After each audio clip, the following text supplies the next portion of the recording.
Bienvenue sur InfoLive TV, ici Dina Cohen pour notre flash d'information. Le Vatican serait furieux après les déclarations du ministre Yitzhak Herzog. Selon le cardinal Andrea Lanza di Montezemolo, l'interférence israélienne dans l'affaire Pie XII doit cesser. Le ministre israélien des Affaires sociales avait jugé qu'une béatification du pape Pie XII serait inacceptable en raison de son attitude face au génocide nazi. Selon lui, durant la Shoah, le Vatican savait pertinemment ce qui se passait en Europe.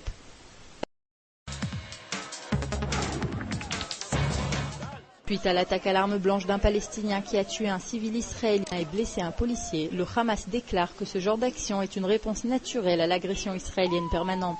Les forces de sécurité israéliennes qui ont opéré dans le village du terroriste proche de Bethléem ont trouvé à son domicile une hache, des couteaux, des munitions et une mitrailleuse. Avraham Ozeri, tué dans l'attaque, avait 86 ans. Le policier âgé de 30 ans est toujours à l'hôpital dans un état grave.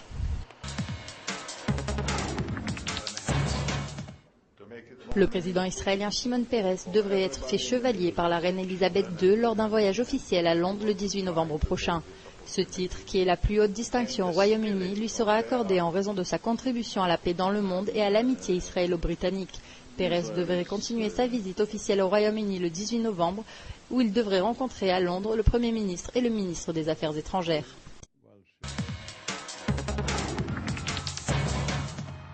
Deux sondages ce jeudi montrent l'avance de Barack Obama parmi les électeurs juifs, même dans l'État de Floride où le candidat avait reçu de nombreuses critiques de la communauté juive. L'électorat juif a toujours en grande majorité voté démocrate aux élections présidentielles. Cependant, l'arrivée de Barack Obama semblait avoir changé la donne. Les sondages de ce jeudi renforcent les positions de la communauté qui semble avoir adhéré de nouveau totalement au candidat démocrate.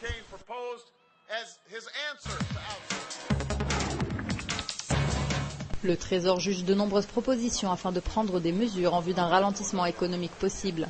Ces possibilités incluent des actions pour encourager la croissance, l'investissement dans l'infrastructure, l'augmentation du crédit disponible, l'accélération des changements structurels dans l'économie et retirer les barrières bureaucratiques.